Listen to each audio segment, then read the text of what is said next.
Salut et bienvenue chez Eni, la chaîne de BF Conseil pour les indépendants. Aujourd'hui, deuxième épisode de notre série sur la facture électronique. La question du jour, c'est simple, est-ce que ça me concerne, moi? Et si oui, à partir de quand? Promis, à la fin de la vidéo, tu sauras exactement où tu te situes. C'est parti!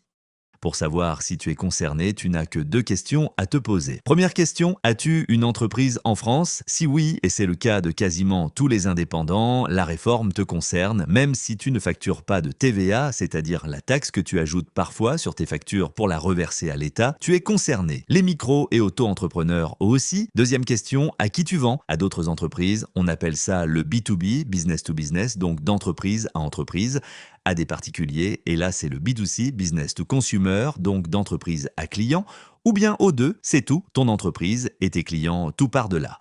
Maintenant, attention, il y a un truc que beaucoup de gens mélangent.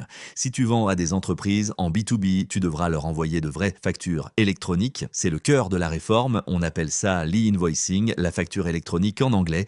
Si tu vends à des particuliers en B2C ou à des clients à l'étranger, tu n'envoies pas de facture électronique à ces clients-là, mais tu devras quand même prévenir l'État de ce que tu as vendu. Ça s'appelle l'e-reporting et on lui consacre tout l'épisode 6, donc pas de panique. Ce qu'il faut retenir, quasiment tout le monde est concerné par l'un, par l'autre ou par les deux.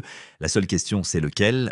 Passons aux dates. Il y en a deux à retenir et elles, je ne veux pas dire la même chose. La première, c'est pour recevoir une facture.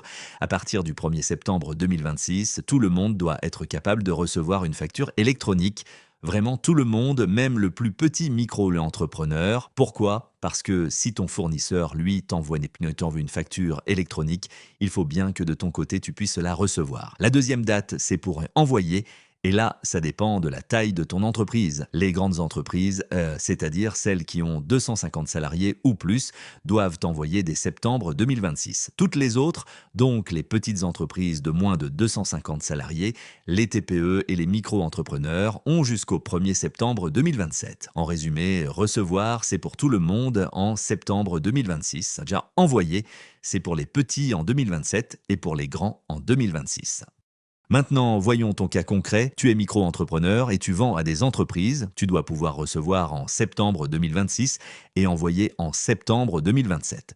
Tu as une petite société, par exemple une SASU ou une EURL. Ce sont juste des types de sociétés à associer uniques et tu vends à des entreprises. C'est exactement pareil. Recevoir en 2026, envoyer en 2027. Tu vends seulement à des particuliers. Tu n'envoies pas de facture électronique à tes clients, mais tu fais de l'e-reporting, donc tu transmets à l'État tes ventes B2C, tes ventes à l'étranger, etc. Et tu dois aussi pouvoir recevoir les factures de tes fournisseurs. Tu vends aux deux, pro et particulier. Tu fais simplement les deux à la fois. Le point le plus important, peu importe ton cas, septembre 2026 te concerne au moins pour recevoir. Personne n'y échappe complètement.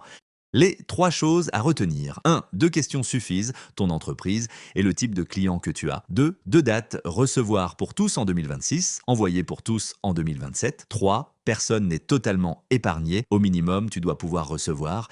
Voilà, maintenant que tu sais que tu es concerné, la vraie question c'est par où passe cette fameuse facture électronique? Dans le prochain épisode, on t'explique tout simplement ce qu'est une plateforme agréée. Abonne-toi pour ne pas le manquer et dis-moi en commentaire quel est ton statut. À bientôt!